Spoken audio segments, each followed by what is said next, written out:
खालिद आलमी साहब लगता है मेरी शायरी से जान छुड़ा के वॉकआउट किए हुए हैं।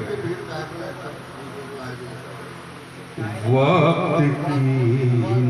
नब्ज़ पे अंगुष्ठ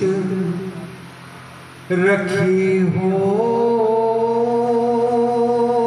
जैसे वक्त की नब्ज़ पे वक्त की नब्ज़ पे अंगुष्ठ रखी हो जैसे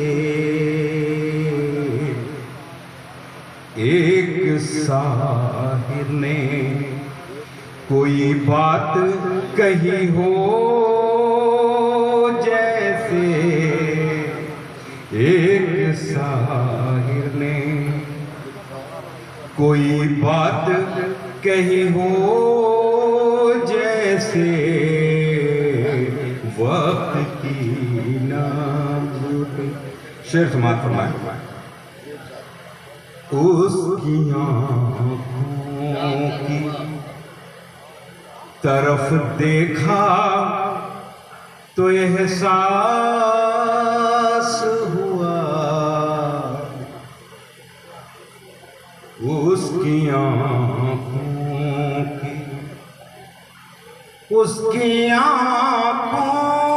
की तरफ देखा तो